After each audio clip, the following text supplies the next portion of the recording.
Good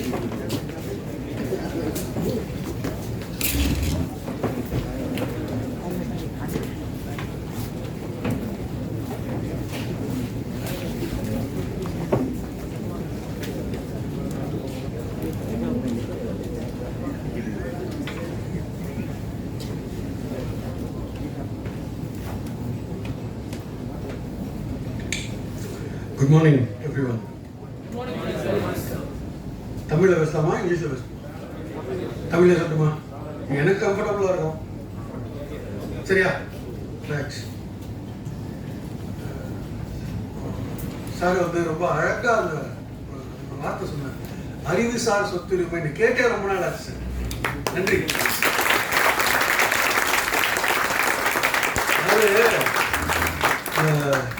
வக்கீலாளர்கள் என்ன பிரச்சனைன்னா, நம்ம ஹைகோர்ட்டில் பொறுத்த வரைக்கும் வெறும் இங்கிலீஷில் தான் பேசுவோம். அது யோசிக்கிறதே இங்கிலீஷில் மாறி போச்சு.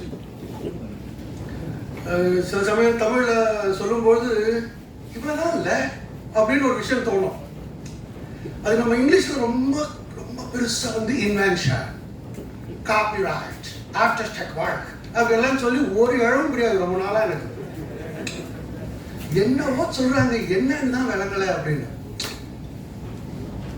கொஞ்ச நாளுக்கு அப்புறம் நான் தமிழ்ல அதை மொழிபெயர்த்து யோசிக்கும் போது தான் எனக்கு இவ்வளவுதான் இல்லை அப்படின்னு தோணுச்சு. அதனாலதான் நான் கேட்டேன் தமிழ்ல சொல்லலாமா அப்படிங்கிறது. எதுவுமே நம்மளோட தாய்மொழியில படிக்கிறது ஒரு வகையில வந்து ரொம்ப கம்ஃபர்டபுளான ஒரு விஷயம். ஒரு விஷயத்துல நமக்கு புரிதல் அதுல வந்து ஜாஸ்தியா இருக்கும். அதனால கூடுமான வரைக்கும் தமிழை சொல்றேன். நான் ஏற்கனவே சொன்ன மாதிரி இங்கிலீஷ்ல யோசிக்க ஆரம்பிச்சதுனால அங்கங்க இங்கிலீஷ் வந்துச்சுன்னா மன்னிச்சிருங்க. சரியா?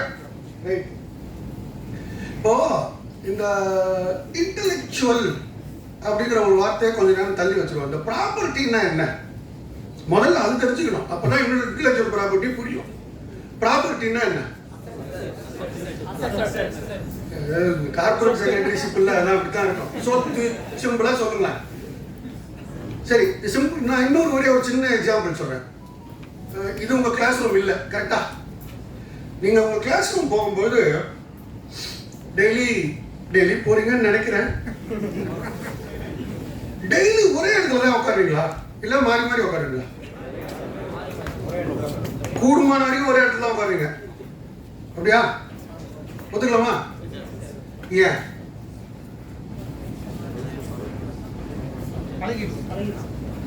சார் பழகிடுச்சு. சரி, சினிமா தியேட்டர்ல உங்களுக்கு ஒரு டிக்கெட் கொடுக்குறாங்க, A24 அப்படின்னு ஒரு சீட் நம்பர் போட்டு. நீ என்ன பண்ணுவீங்க?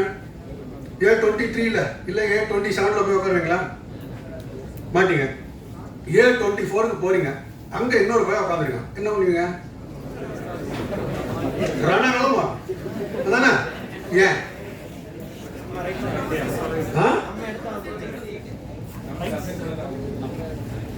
ஒரு 3 மணி நேர சினிமாவுக்கே உங்களுக்கு ஒரு விஷயத்தை விட்டு கொடுக்க முடியலன்னா, நீங்களா ஒரு விஷயத்தை கண்டுபிடிச்சீங்கன்னா எவ்வளவு விட்டு கொடுக்காம இருக்கணும். பண்ணிட்டனா? அதான் ப்ராப்பர்ட்டி. ஸோ ப்ராப்பர்ட்டிங்கிறது பொசஷன், நம்முடைய உரிமை சார்ந்த ஒரு விஷயம். ஸோ இது என்னுடையது அப்படிங்கிறது தான் ப்ராப்பர்ட்டி. இது நீங்க டிரான்ஸ்ஃபர் ஆஃப் ப்ராப்பர்ட்டி ஆக்ட் சம்பந்தமா படிப்பீங்களான்னு தெரியல. இந்த சேல் டீட் இதெல்லாம் உங்களுக்கு வருமாங்கிறது எனக்கு தெரியல. அந்த சேல் டீட் யூஸ்வலா இந்த கிரய பத்திரம் அப்படின்னு சொல்லுவாங்க. இந்த சேல் டீட்ல வந்து ஒரு வாக்கியம் எப்பவுமே இருக்கும், to have and to hold அப்படின்னு இருந்தா தான் அது சேல் டீட் அப்படின்னு எங்களுக்கு எல்லாம் இதுல லா காலேஜில் சொல்லி கொடுப்பாங்க. To have and to hold, என்னுடையது, நான் அதை வைத்துக் கொள்ளவும் நான் அதை என்னதாக எடுத்துக்கொள்ளவும் எனக்கு உரிமை உண்டு அப்படிங்கிறது தான் ப்ராப்பர்ட்டி. ஸோ இந்த ப்ராப்பர்ட்டியை 2 விதமா பிரிக்கலாம்.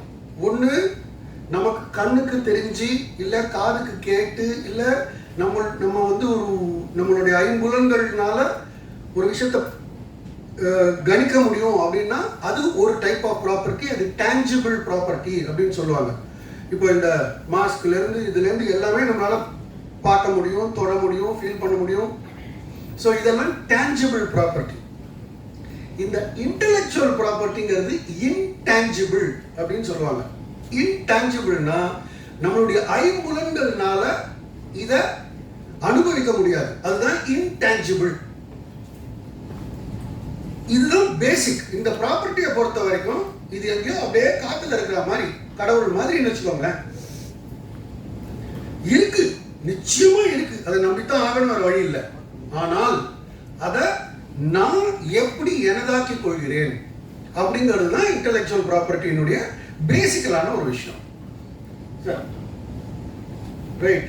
ஸோ இன்டெலெக்சுவல் ப்ராப்பர்ட்டி அப்படின்னா என்ன, எது எதெல்லாம் இன்டெலெக்சுவல் ப்ராப்பர்ட்டியா இருக்க முடியும் அப்படிங்கிற ஒரு பேசிக் பிரின்சிபிள், ஒரு தம் ரூல் எடுத்துக்கிட்டோம் அப்படின்னு சொன்னா, எதெல்லாம் என்னுடைய அறிவினால் நான் தயாரிக்கிறேனோ, ஒரு ஒரு வீடு கட்டும்போது 4 செங்கல், சிமெண்ட், மண், கலவை அப்படியே போட்டு கட்டிட்டு, இது வந்து பிசிக்கல் ப்ராப்பர்ட்டி.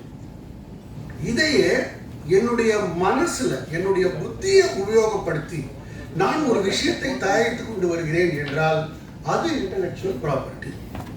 அதுதான் இங்க சொல்லிடுறோம், using the intelligence of a person.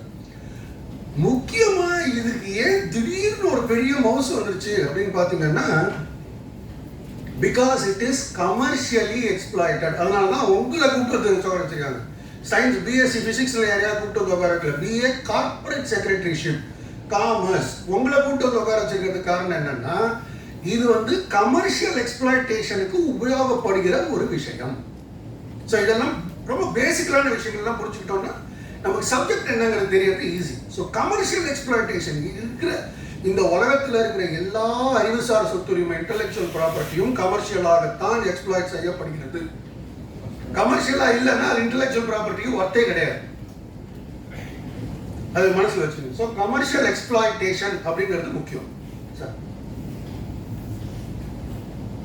சரி, அடுத்தது கூட வாங்க, அடுத்தது கூட வாங்க. ரைட். இந்த இன்டெலெக்சுவல் ப்ராப்பர்ட்டி ரைட்ஸ், இன்டெலெக்சுவல் ப்ராப்பர்ட்டிங்கிறது என்னன்னு பார்த்தோம் இல்லையா? இன்டெலெக்சுவல் ப்ராப்பர்ட்டி ரைட்ஸ் அப்படின்னா என்ன? ரைட்ஸ் அப்படின்னா என்ன? என்னங்க ஆப்போசிட் என்ன இருக்கு? அதான் ரைட்டுக்கு ஆப்போசிட் என்ன? லெஃப்ட். இருக்கட்டும், வேற ஏதாவது இருக்கா? ராங் ராங் ராங் சட்டபூர்வமா யோசிச்சு பாருங்க. இன்டெலெக்சுவல் ப்ராப்பர்ட்டில கொஞ்சம் யோசிப்புமே. ஒரு பக்கம் ரைட் இருக்கு, இன்னொரு பக்கம் என்னவா இருக்க முடியும்? ரைட்டுங்கிறது என்ன? அதை தமிழ்ல யோசிச்சு பாருங்களேன். நான் சொல்றது ரைட்டுங்கிறது உரிமை. எதிர்க்க இருக்கவனுக்கு என்ன இருக்கணும்? போர்ச்சரியா நல்ல வக்கீல் அவரோட அமைதி.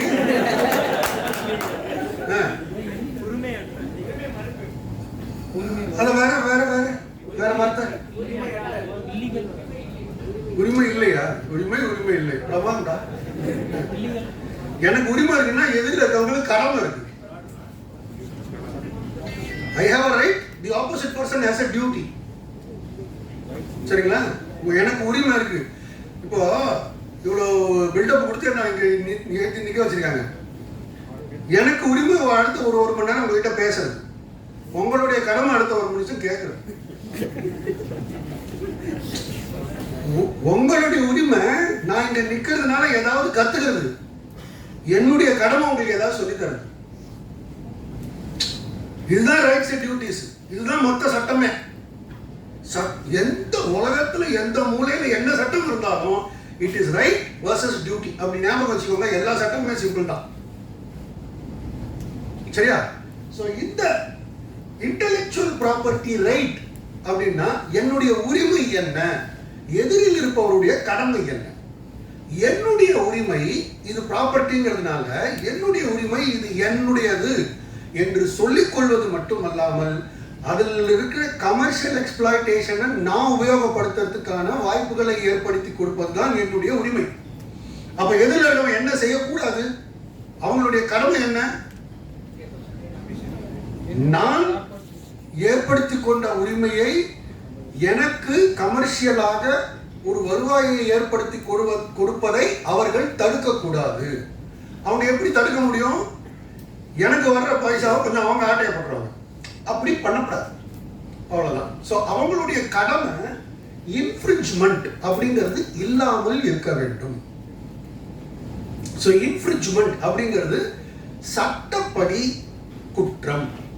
அது வந்து சில சட்டங்கள்ல, அதாவது ட்ரேட்மார்க் சட்டங்கள்லையோ இல்லை காப்பிரைட் சட்டங்கள்லையோ அது வந்து சிவில் மற்றும் கிரிமினல் வழக்குகளாக கூட நாங்கள் தொடுக்கலாம்.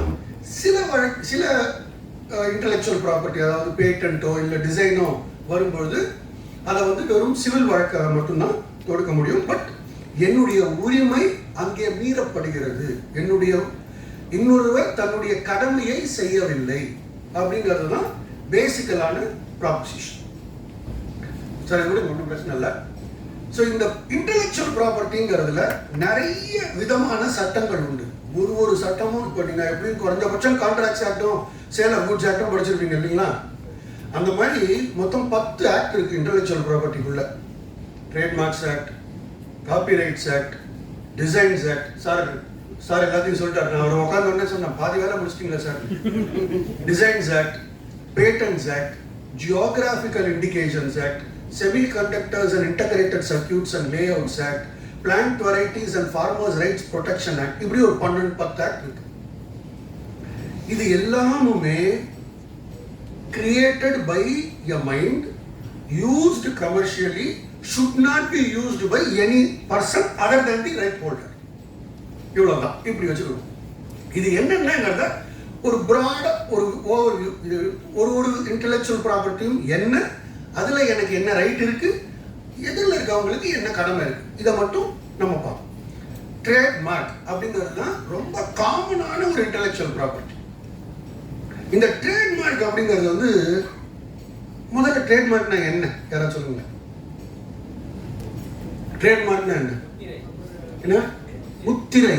முத்திரையும் ட்ரேட்மார்க். அது மட்டும் இல்லை,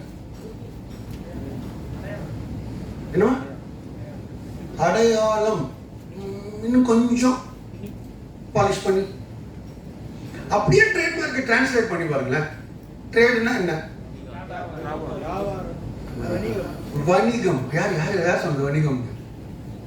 சூப்பர், கரெக்டான வார்த்தை தான், வணிகம்.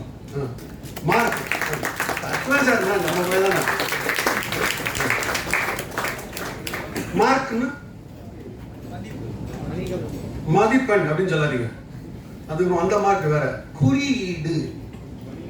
ஸோ வணிக குறியீடு அப்படிங்கிறது தான் ட்ரேட்மார்க்குங்கிறதுக்கு சரியான தமிழ் பதம். ஸோ இந்த ட்ரேட் மார்க் அப்படிங்கிறத அப்படியே ஒரு ஃபிளிப் பண்ணி பார்த்துக்கோங்க. Mark used in the course of trade. Mark trade. Trade மார்க்கை பிரிச்சு திருப்பி போட்டுக்கோங்க. Mark used in the course of trade. ஒரு விஷயத்தை நான் மார்க் பண்றேன். அதாவது அந்த மார்க் அப்படிங்கிற வார்த்தைக்கு ஒரு ரொம்ப அழகான ஹிஸ்டரி இருக்கு.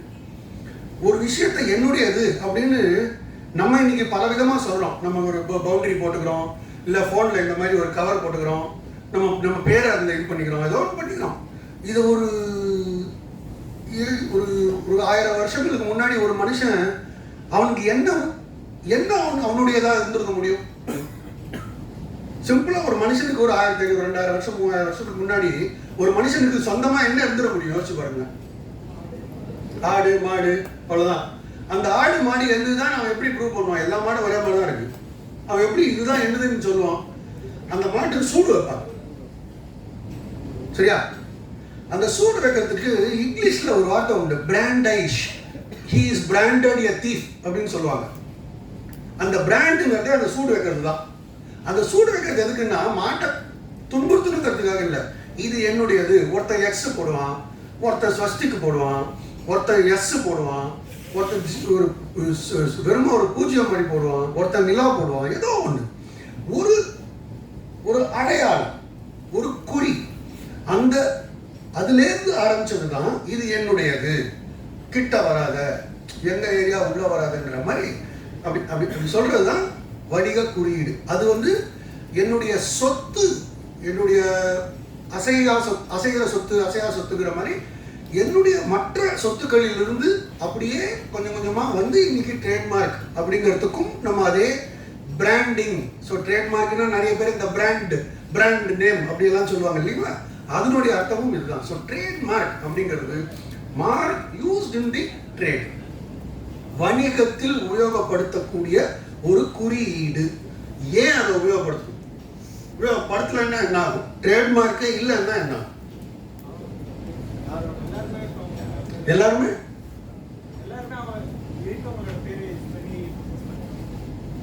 எல்லாருமே இருக்கிறவங்களோட பேரை யூஸ் பண்ணி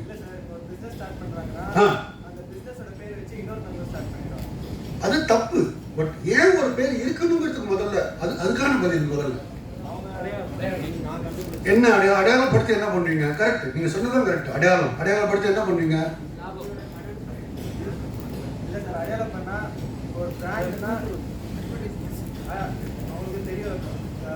சூப்பர், வெரி குட், சரியான வார்த்தை தான்.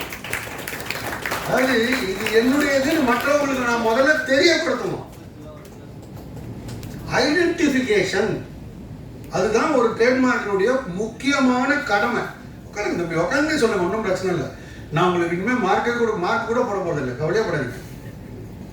ஸோ ஐடென்டிஃபிகேஷன் தான் ஒரு ட்ரேட்மார்க்கு. இப்போ இதில் வந்து ஸ்னோ பேர்ட்ஸ் அப்படின்னு போட்டிருக்கு. அக்வாஃபினாக்கும் இதுக்கும் எப்படி வித்தியாசம் கண்டுபிடிப்பீங்க? ட்ரேட்மார்க்னு சொல்லி பழகுமே அடுத்த ஒரு மணி நேரத்துக்கு. ஸோ இந்த ஸ்னோ பேர்ட்ஸ் அப்படிங்கிறது ட்ரேட்மார்க், சரியா? ஸோ இதனுடைய முதல் கடமை என்ன? இந்த ட்ரேட்மார்க்கினுடைய முதல் கடமை என்ன? என்னுடையதை என்னுடைய காம்படிட்டரிடமிருந்து வேறுபடுத்தி காட்டுவது. அது வேற, இது வேற, இது என்னது, அது அவங்களது. டிஸ்டிங்விஷ் அப்படின்னு இங்கிலீஷ்ல சொல்லுவாங்க. அந்த டிஸ்டிங்விஷ் அப்படிங்கிறது தான் ஒரு ட்ரேட்மார்க்கினுடைய முக்கியமான வேலை. So once a trademark distinguishes, it is a good trademark. Distinguish பண்ணாதது எதுவாக இருந்தாலும் அது நல்ல ட்ரேட்மார்க்காக இருக்க முடியாது. இது என்ன பொருள்? இதுக்கு நான் பென் அப்படின்ற ஒரு ட்ரேட்மார்க் வைக்கலாமா? ஏன் வைக்கக்கூடாது?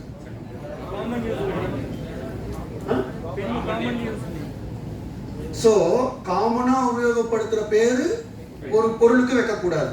இதுக்கு வாட்டர் பாட்டில்னு சொல்லலாமா? சொல்லக்கூடாது. ஏன் சொல்லக்கூடாது? Yes sir.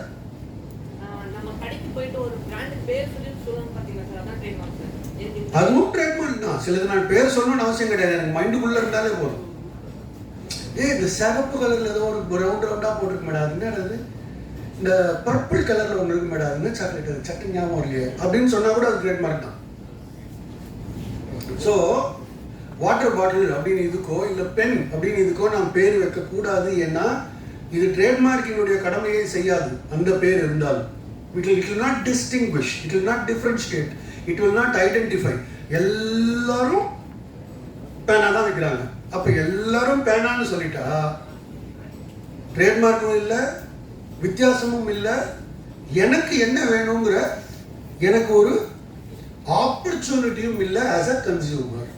ஸோ 3 விஷயம் ட்ரேட்மார்க் சாட்டிஸ்ஃபை பண்ணணும். ஒன்று, என்னுடைய பொருளை நான் வித்தியாசப்படுத்தி காட்டிக் கொள்வதற்காக ஒன்று ட்ரேட்மார்க். ரெண்டாவது, மற்றவர்களிடமிருந்து என்கிட்ட வராத, நீ ஏதாவது வைக்கணும்னா என்னை மாற்றி வச்சுக்கோ, என்கிட்ட வராது அப்படின்னு சொல்றதுக்கு. மூணாவது, கஸ்டமர் பாயிண்ட் ஆஃப் வியூவில் எனக்கு இந்த பொருள் வேணும் அப்படின்னு அவங்க போறப்ப தம்பி சொன்ன மாதிரி இந்த பேருனாலையோ இல்லை இந்த லோகோவிலையோ ஏதோ ஒரு எனக்கு தெரிஞ்ச ஒரு விஷயத்தினால நான் எனக்கு வேண்டிய பொருளை வாங்குறது தான் ட்ரேட்மார்க். ஸோ இப்போ 3 விஷயம் ட்ரேட்மார்க் என்னன்னா, ஒன்று டிஸ்டிங்விஷ் பண்ணணும், டிஸ்டிங்விஷ் பண்ணலைன்னா அது ட்ரேட்மார்க்காக இருக்க முடியாது. ஸோ இதுதான் பேசிக் பிரின்சிபல், ஒரு தம் ரூல் ஆஃப் ட்ரேட்மார்க் லா. இந்த ட்ரேட்மார்க் சட்டம் அப்படின்னு எடுத்துக்கிட்டீங்கன்னா ட்ரேட்மார்க்ஸ் ஆக்ட் 1999 சார் கூட வரும்போது கேட்டாங்க, இப்போ ரீசெண்டாக தான் இது நிறைய வருதா அப்படின்னு. இந்தியாவில் ட்ரேட்மார்க் சட்டம் 1940 இருக்கு. ட்ரேட்மார்க் சட்டமாகவே 40 இருக்கு, 1940 இருக்கு. உலகத்துல மற்ற நாடுகள்லாம் அதுக்கு முன்னாடி இருக்கு. இன்ஃபேக்ட் இந்தியாவில் இன்டெலெக்சுவல் ப்ராப்பர்ட்டி லாவுடைய ரொம்ப பழைய லா வந்து டிசைன்ஸ் அண்ட் பேட்டன்ட்ஸ் ஆக்ட்னு 1911. ஸோ கிட்டத்தட்ட ஒரு 110 வருஷமா நமக்கு இதெல்லாம் தெரிஞ்சுக்கிட்டு இருக்கோம். பட் என்ன, நம்ம இப்போ நம்மளை சுற்றி இருக்கிறவங்க நிறைய இது வந்து நான் இங்கேருந்து இந்த இதை எடுத்துகிட்டு வருவேன், நான் அவங்க யூஎஸ்லேருந்து ஒரு கம்பெனி வருது, ஜெர்மனிலேருந்து ஒரு கம்பெனி வருது, வெறும் அம்பாசிடர் காரை மட்டும் ஓட்டிகிட்டு இருந்தோம் 75-80 வரைக்கும். இப்போ இப்போ எத்தனை கம்பெனி இருக்குங்கிறது கூட நமக்கு விரல் வெட்டி எண்ண முடியாது, அவ்வளவு கார் கம்பெனி இருக்கு. ஸோ அது வந்ததுனால வேற வழி இல்லை. இப்போ யாருமே இல்லை அந்த ஊர்ல, நான் மட்டும்தான் இருக்கேன், எனக்கு இது வேண்டாம், பவுண்டரி வேண்டாம், இது வேண்டாம்னா ஜாலியா எங்க வேணா போவேன், என்ன வேணா திரிவேன். பக்கத்துல ஒரு வீடு கட்டினோடனே டக்குன்னு நான் வந்து காம்பவுண்ட் கால் போட்டுருக்கேன். அந்த மாதிரி தான் இன்னைக்கு நம்ம பண்ணிட்டு இருக்கோம். அதனால இந்த இன்டெலெக்சுவல் ப்ராப்பர்ட்டிஸ் இன்னும் கொஞ்சம் ஜாஸ்தியா இருக்கு. இந்த ட்ரேட்மார்க்கை பொறுத்த வரைக்கும் இதுதான் இருக்கிறதுலயே ரொம்ப ஜாஸ்தி உபயோகப்படுத்தப்படக்கூடிய ஒரு இன்டெலெக்சுவல் ப்ராப்பர்ட்டி. இப்போ நம்ம ஒரு 100 பேர் இருப்போமா அந்த ரூம்ல ஆவரேஜா? நமக்கு இங்க எத்தனை ட்ரேட்மார்க் இருக்குன்னு யாரையாவது ஒரு சும்மா ஒரு கெஸ் பண்ண முடியுமா? இங்க இந்த ரூம்ல இந்த நிமிஷம் எத்தனை ட்ரேட்மார்க் இருக்கு? 100+. அல்பத்தனமா யோசிக்காதீங்க சார், நல்லா பெருசா யோசிங்க. ஆவரேஜா எவ்வளவு ட்ரேட்மார்க் இருக்கும்? என்னமா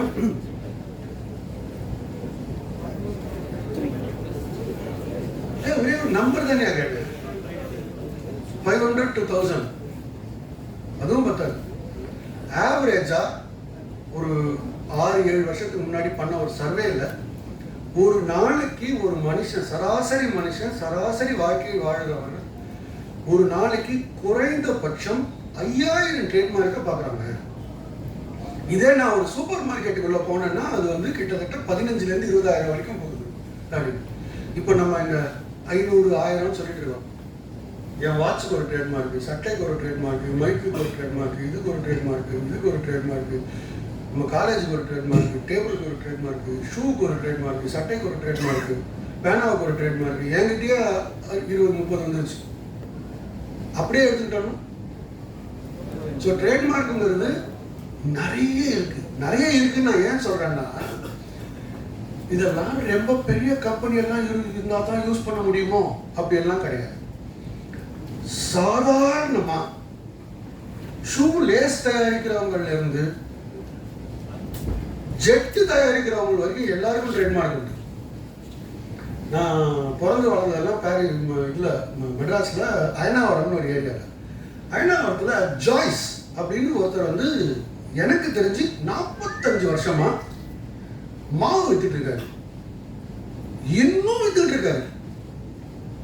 அவர் பெருசா வந்து எனக்கு தெரிஞ்சு அண்ணா நகர்ல கூட போய் பாத்தீங்கன்னா ஜாய்ஸ் கிடைக்காது, இந்த பக்கம் பெரம்பூர் போய் பாத்தீங்கன்னா ஜாய்ஸ் கிடைக்காது. ஆனா ஜாய்ஸ்ங்கிற ட்ரேட்மார்க் அயனாவரத்துல கிட்டத்தட்ட எல்லா கடையிலையும் கிடைக்கும், இன்னி வரைக்கும் கிடைக்கும், 40 வருஷமா கிடைக்கும். ஸோ இந்த ட்ரேட்மார்க்குங்கிறது பெரிய கம்பெனிக்கு தான், இது ஏதோ ஒரு ரொம்ப இது கஷ்டமான ஒரு விஷயம் அப்படியெல்லாம் எதுவுமே கிடையாது. எந்த இன்டெலெக்சுவல் ப்ராப்பர்ட்டியுமே கிடையாது, கண்டிப்பா ட்ரேட்மார்க் கிடையாது. இன்ஃபேக்ட் நம்ம இங்க இருக்கிற அத்தனை பேருக்கும் ஒரு ட்ரேட்மார்க் உண்டு. நம்ம பேர் தான் நம்ம ட்ரேட்மார்க். என் பேரை நான் உபயோகப்படுத்துறது யாராலையும் தடுக்க முடியாது. இன்ஃபேக்ட் இன்ட்ரடியூஸ் பண்ணும்போது சார் சொன்னாங்க ஐபி லீட் அப்படின்னு. அது என்னோட ட்ரேட்மார்க். அதுக்கு ஒரு 2 அர்த்தம் உண்டு. IP lead, intellectual property lead. உங்களோட இன்டெலெக்சுவல் ப்ராப்பர்ட்டி எல்லாம் நான் வந்து முன்னின்று நடத்தி கொடுக்குறேன் அப்படின்னு பெருமையா மியூசியம் முடிக்கிறது. அதே ட்ரேட்மார்க் இன்னொரு மாதிரி பார்த்தீங்கன்னா ஐ ப்ளீடு. நான் கோர்ட்டுக்கு போயிட்டு ஐயா என் கட்சிக்காரர் பார்த்து செஞ்சு விடுங்க, கழுத பார்த்து போட்டோம் அப்படின்னு சொல்றோம் இல்லையா, அப்படியும் படிக்கலாம். ஸோ ஐபி லீடு ஐ ப்ளீடு ரெண்டுத்தையும் சேர்த்து வைக்கணுங்கிறதுனால நான் யோசிச்சு வச்சேன் ஏன் இன்டெலெக்சுவல் ப்ராப்பர்ட்டி. ஸோ வக்கீலுக்கு கூட இன்டெலெக்சுவல் ப்ராப்பர்ட்டி இருக்கும், அப்படி யோசிச்சுங்க. அப்புறம் நீங்கள்லாம் கார்பரேட் பீப்புள், செக்ரட்டரிஷிப்ஸ், உங்களுக்கு எவ்வளோ ட்ரேட்மார்க் இருக்கும், அதை எப்படி யூஸ் பண்ணணுங்கிறதெல்லாம் உங்களுக்கு ஆப்வியஸ்லி ரொம்ப ஈஸியாகவே தெரிஞ்சிடும். சரி விட்டுருங்க, வேணாம். இது இன்னொரு ஸ்லைடு இருக்கும், அதுதான் that doesn't matter, it's okay, no problem. So இந்த ட்ரேட்மார்க் அப்படிங்கிறது வந்து ஒரு வணிக குறியீடு, ஒரு வியாபாரத்துக்கான டைரக்டா ஒரு விஷயத்தை சொல்றதுனா வணிக குறியீடு. இதுல எதெல்லாம் ட்ரேட்மார்க்கா வரும் அப்படியே குயிக்கா யாராவது ஒரு 5-6 பேர் சொல்லுங்க, என்னென்னலாம் ட்ரேட்மார்க்கா இருக்க முடியும்? என்னென்னலாம் ட்ரேட்மார்க்கா இருக்க முடியும் சார்? ஒரு பேர் ட்ரேட்மார்க்கா இருக்க முடியும் நிச்சயமா. இதோ இப்ப பார்த்தோமே ஸ்னோ பேர்ட்ஸ் ஒரு ட்ரேட்மார்க். வேற என்ன ட்ரேட்மார்க்கா இருக்க முடியும்? ரெஸ்டாரண்ட் தம்பி சாப்பிடலையா காலையில? லோகோ. அப்புறம் வேற லெட்டர், வெறும் லெட்டர் ட்ரேட்மார்க்காக இருக்க முடியாது. அப்ப 26 பேருக்கு தான் ட்ரேட்மார்க் இருக்கும். லெட்டர்ஸ், KFC, அந்த மாதிரி லெட்டர்ஸ் கேன் பி ட்ரேட்மார்க்ஸ். வேற சிக்னேச்சர், யார் யாரு? கரெக்ட். காத்ரேஜ் ட்ரேட்மார்க் இருக்குல்ல, எங்கே இருக்கா? நான் கூட உங்களை நம்பி பாராட்டிட்டேன். சரி, ரைட், விடு சார். அந்த ஸ்லைடை அவங்க எடுத்துருங்க சார். அப்போ எல்லா வகையிலும் பின்னாடி பார்க்கணுங்கிறது தான் போடுறீங்க சார். அடுத்தது, இந்த பாட்டில் என்ன பாட்டில் சார்? எப்படி கண்டுபிடிச்சீங்க? ஷேப், டிசைன் இல்ல, ஷேப். சோ இது எல்லாம் ட்ரேட்மார்க். இது இல்லாம சவுண்ட் கூட ட்ரேட்மார்க்கா இருக்கும், தெரியுமா? எப்படி? சாம்சங்ல வந்து ஒத்துக்க மாட்டீங்க. சோ சவுண்ட் கூட ட்ரேட்மார்க்கா. இன்ஃபேக்ட் எங்க வாத்தியார் வந்து எனக்கு ஒரு அழகான ஒரு விஷயம் சொன்னாரு, சவுண்ட் ட்ரேட்மார்க்கை பொறுத்த வரைக்கும். இந்த ஹார்லி டேவிட்சன் ஒரு பைக் இருக்கு, தெரியுமா? அதோட சவுண்ட் எப்படி இருக்கும் தெரியுமா? சொல்லுங்க.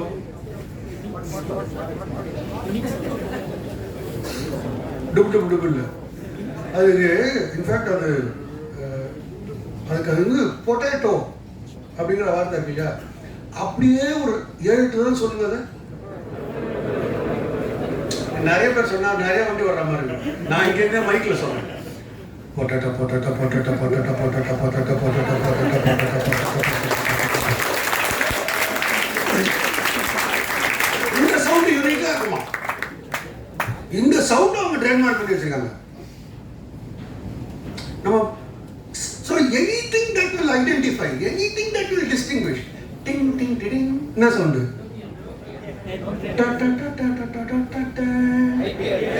அவ்வளவுதான், புரிஞ்சா? அடுத்து போ sir. so anything can be a trademark. வாசனை, smell can be a good trademark. அதுக்காக மைசூர் சாண்டல் சோப்பு சந்தன கலர்ல ஸ்மெல் இருக்குன்னு சொல்லக்கூடாது. அது டிஸ்கிரிப்ஷன். பேனா, பென் எப்படி நான் இதுக்கு பேர் வைக்க முடியாதோ அதே மாதிரி. சென்ட் ரப்பர் யூஸ் பண்ணிருக்கீங்களா சின்ன வயசுல? அதான், அதுதான் சென்ட் ட்ரேட்மார்க். இப்போ கொஞ்ச நாளைக்கு முன்னாடி காதியில சட்டை வித்துட்டு இருந்தாங்க, சந்தன வாசனையில சட்டை அப்படின்னு. எப்போ சந்தன வாசனையில சென்ட் அடிப்பியாலோ அப்படின்னு பார்த்தா, அந்த நூல் இருக்குல்ல, அந்த நூல்ல அதை இது பண்ணிட்டு நீங்க ஸ்டிச் பண்ணீங்கன்னா அந்த ஸ்மெல் வரும். So that can also be a good trademark. So இது எல்லாம் ட்ரேட்மார்க்காக இருக்கிறதுக்கான வாய்ப்புகள் உண்டு. ஒரு ட்ரேட்மார்க்கினுடைய லைஃப் டைம் அப்படின்னு எடுத்து பார்த்தீங்கன்னா it is valid for ever. ஒரு ட்ரேட்மார்க்கு முடிவே கிடையாது, எண்டு கார்டே கிடையாது. வடிவேல் மாதிரி எப்பவுமே உண்டு.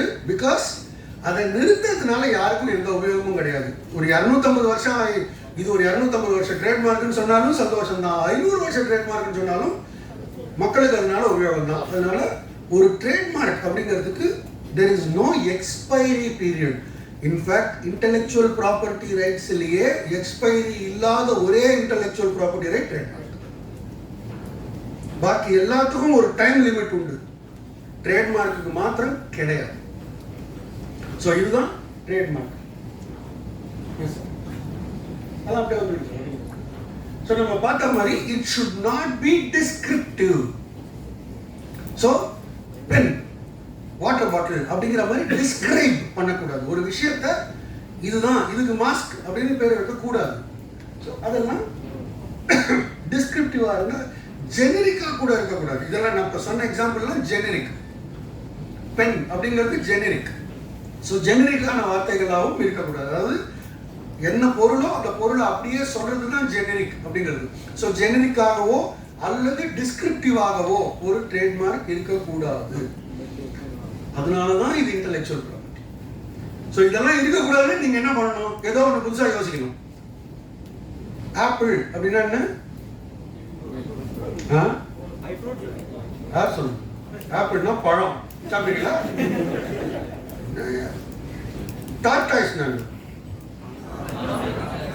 கொசுவத்தின்னு சொல்லாம முடியல. ஸோ இல்லைன்னா குறைஞ்சபட்சம் அந்த மாதிரியாவது பேர் வைக்கணும். சம்பந்தம் இல்லாத ஒரு விஷயத்துக்கு பேர். இதுக்கு நான் வந்து புல்லட் அப்படின்னு பேர் வச்சேன்னு வச்சுக்கோங்க. ஐயோ அது வேற இல்லையா, சரி ரைட், அடுத்த அடுத்த கேள்வி போகணும். ஸோ பைக் அப்படின்னு நான் எனக்கு பேர் வைப்போன்னு வச்சுக்கோங்க. That is a good trademark. ஏன்னா பைக்குங்கிறது டிஸ்கிரைபோ பண்ணுறது இல்லை ஜெனரிக்கோவோ கிடையாது. ஸோ வாட்டர் பாட்டிலுக்கு நம்ம பைக்குன்னு பேர் வைக்கலாம், தவறு இல்லை. ஸோ அந்த மாதிரி பேர் ஒன்று சுயமாக யோசிச்சிருக்கணும். ஜெராக்ஸ் மாதிரி. ஜெராக்ஸ்ங்கிற ஒரு வார்த்தைக்கு உலகத்தில் இருக்கிற எந்த மொழியிலையும் அர்த்தம் கிடையாது. அவ்வளவு அழகான ஒரு ட்ரேட்மார்க். இன்னைக்கு என்ன பண்றோம், அப்படி வாசல்ல போய் பாருங்க, இங்க ஜெராக்ஸ் எடுக்கப்படும் போட்டிருப்பான், உள்ள கேனன் மிஷின் வச்சிருப்பான். தலவாட அடிச்சுட்டாலும் புரியாது மக்களுக்கு. போட்டோ காப்பி, இன்ஃபேக்ட் எங்க ஆஃபீஸ்ல கிளர்க் ஒருத்தர் இருப்பாரு, இதை ஒரு போட்டோ காப்பி எடுத்துனா அப்படின்னா அப்படியே நின்று முறைப்பான். என்னது அப்படிமா, டேய் ஜெராக்ஸ் எடுறா, இது சொல்லு, என்ன லூஸ் மாதிரி சொல்லு. ஸோ அவனுக்கு ஜெராக்ஸ்னாக்கா அது புரியும். ஸோ நல்ல ட்ரேட்மார்க்கை கூட கேவலமான ட்ரேட்மார்க்காக மாறலாம். ரொம்ப சாதாரணமான டிஸ்கிரிப்டிவ் வார்த்தைகளா இருக்கிற ட்ரேட்மார்க்கு கூட ரொம்ப பவர்ஃபுல்லான ட்ரேட்மார்க்காக வரலாம். மைக்ரோசாஃப்ட் அப்படின்னா என்ன சார், அது டிஸ்கிரிப்டிவ் இல்லையா? மைக்ரோ அப்படின்னா மைக்ரோ ப்ராசஸர், சாஃப்ட்னா சாஃப்ட்வேர். மைக்ரோ ப்ராசஸருக்குள் இருக்கும் சாஃப்ட்வேர், அவ்வளோதானே, டிஸ்கிரிப்டிவ் தானே. இன்னைக்கு யூஸ் பண்ணி பாருங்க மைக்ரோசாஃப்ட்ங்கிற பேரை, கொலவடி கொண்டு வருவாங்க. ஸோ மைக்ரோசாஃப்ட்ங்கிற ஒரு டிஸ்கிரிப்டிவ் வார்த்தை கூட நல்ல ட்ரேட்மார்க்காக நான் உபயோகப்படுத்தி, ஏன்னா ட்ரேட்மார்க்னா என்ன பண்ணணும், at the end of the day என்ன ஐடென்டிஃபை பண்ணணும். நான் இதை இவ்வளோ வருஷம் யூஸ் பண்ணிட்டேன், இன்னைக்கு மைக்ரோசாஃப்ட்னா நான் மட்டும்தான் அப்படின்னு சொன்னால் அது குட் ட்ரேட்மார்க். ஸோ ட்ரேட்மார்க்குங்கிறது தோ ஒரு பேசிக் பிரின்சிபல்ஸ் இருந்தாலும் மக்களுக்கு என்னுடைய பெயர் ஆர் இந்த பொருள் இங்கிருந்து வருது அப்படிங்கிறது நினைவு வந்தால் அது போதுமானது. ஸோ ட்ரேட்மார்க் அப்படிங்கிற பேசிக் சட்டம் வந்து ஒரு பொருளையோ அல்லது service, it is not just for a product. நான் தயவு செஞ்சு என்ன வச்சுக்கோங்க, ஓலா, ஊபர் இதெல்லாமும் ட்ரேட்மார்க் தான். ஸ்விக்கி, ஜொமேட்டோ ட்ரேட்மார்க் தான். ஸோ சர்வீஸுக்காக கூட ட்ரேட்மார்க் இருக்கலாம். நேராக காப்பி ரைட் வந்துருக்கு sir. Right. So copyright அப்படிங்கிறது வந்து என்ன, இப்போ ட்ரேட்மார்க்கை நம்ம அப்படி உல்டாவா போட்டோமோ அதே மாதிரி காப்பி ரைட்டை போட்டு பார்த்தீங்கன்னா என்ன வரும், ரைட் டு காப்பி. யாருக்கு இருக்கு, யாருக்கு இருக்கு ரைட் டு காப்பி? அவ்வளவுதான், அவ்வளவுதான் ட்ரேட்மார்க் சார். காப்பி ரைட் சட்டம் முடிஞ்சு. அது எக்ஸாம்பிள் அப்படி வருவோம் அப்படின்னு அவன் எழுதுறது காப்பி இல்லையா? That is not permissible even in the corporate world. அவ்வளவுதான். So right to copy is available only to the person who writes it. Right versus duty. என்ன டியூட்டி? காப்பி அடிக்க கூடாது. அப்படின்னா நெகட்டிவ் ரைட் தானே. நான் யூஸ் பண்றேன்னு அவசியம் கிடையாது. நான் கதை எழுதுவேன். இப்போ சார் சொன்ன மாதிரி நீங்க உங்க கேர்ள் ஃப்ரெண்டு கூட லெட்டர் எழுதலாம். அந்த பிள்ளை வேற யாரையாவது பிடிச்சுன்னு வச்சுங்க, நம்ம என்ன பண்ண முடியாது, மடிச்சு பாக்கெட்ல வச்சுட்டு எங்கிருந்தா அப்படின்னு பாட்டு வேண்டியா. அது புது பாட்டு சட்டம் நினைவு வரல. ஏன்னா நான் இந்த பாட்டு தான் இருக்கு. சரி. ஸோ நெகட்டிவ் ரைட் அப்படிங்கிறது என்னன்னா, நான் இதை வந்து இப்போ நான் சார் சொன்ன மாதிரி புஸ்தகம் எழுதலாம், நான் ஒரு புக் எழுதலாம், விற்கவே விற்காது. எப்படி இருக்கும்? நான் எழுத எப்படி இருக்கும்? ஒரு பேர் வாங்க. அதுக்காக எனக்கு ரைட் இல்லைன்னு அர்த்தம் இல்லை. ஆனால் நீங்க காப்பி அடிக்கும் போது ஏடா விற்கவே இல்லாத புஸ்தகத்தையே காப்பி அடிக்கிறியே, அதுதான் நெகட்டிவ் ரைட். ஸோ இப்போ காப்பி ரைட் அப்படிங்கிறது ரொம்ப சிம்பிளான விஷயம், அவ்வளோதான். It's a negative right. நான் உபயோகப்படுத்தணும்னு அவசியம் கிடையாது. இதுதான் ட்ரேட்மார்க்குக்கும் காப்பி ரைட்டுக்கும் இருக்கிற வித்தியாசம். ட்ரேட்மார்க்கை உபயோகப்படுத்தணும், உபயோகப்படுத்தலைன்னா அது ட்ரேட்மார்க்கே அல்ல. நான் ஒரு பேர் இதுல நான் ஒரு போடலை அப்படின்னா அது ட்ரேட்மார்க்கே ஆகாது. ஆனால் காப்பி ரைட் அப்படி கிடையாது.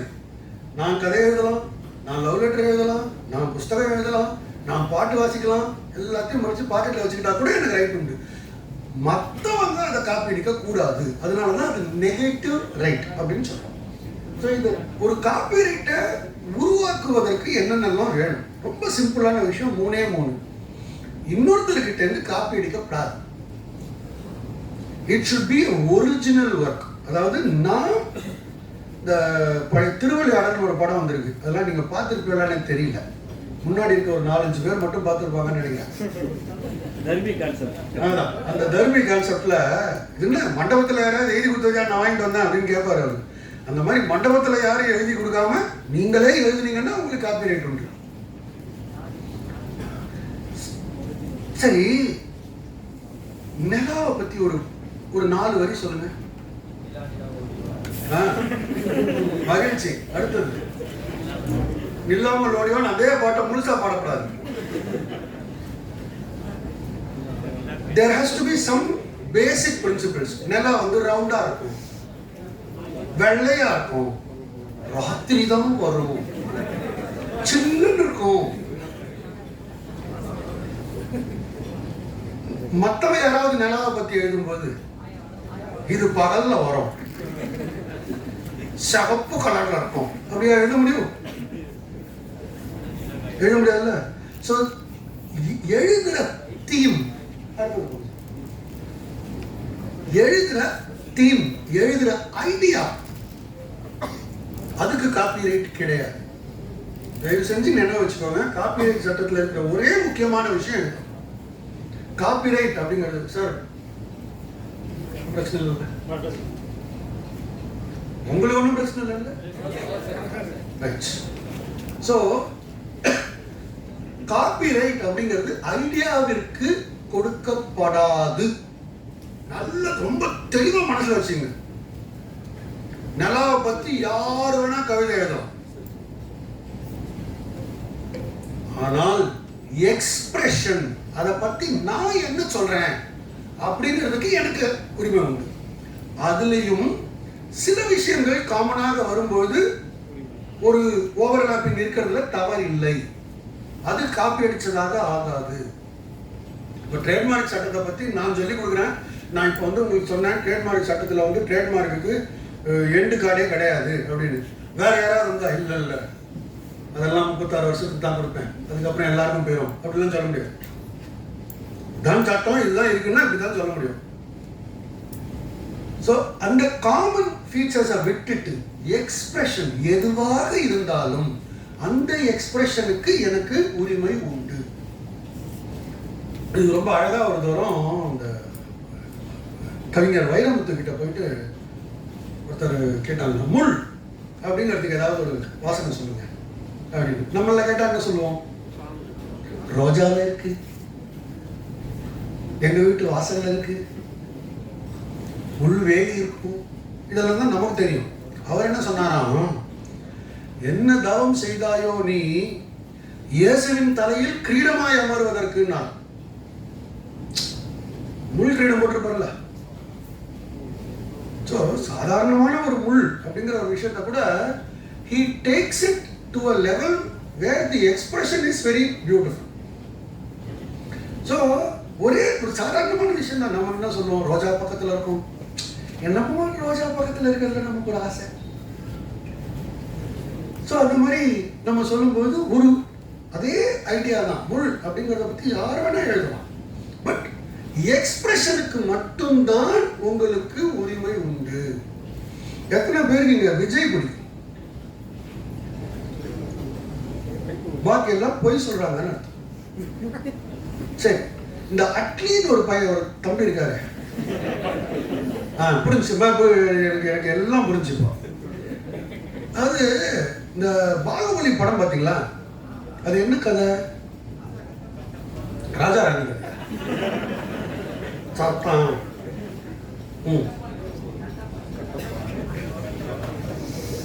நான் இருக்கிற கேரக்டர் எல்லாமா கேட்டேன், என்ன கதை தனியா? ஒரே ஒரு வார்த்தை, மகாபாரதத்துக்கும் அதுக்கும் என்ன சம்பந்தம்? கேள்வி முடிச்சாச்சே, சும்மா கட்டப்பான்னு. மகாபாரதத்துக்கும் பாகுபலிக்கும் என்ன சம்பந்தம்? ரெண்டுமே கிட்டத்தட்ட ஒரே கதை தான். யாருக்கு அரியணா போகணும், அண்ணன் தம்பிக்குள்ள பிரச்சனை, இது ஐடியா. சரியா?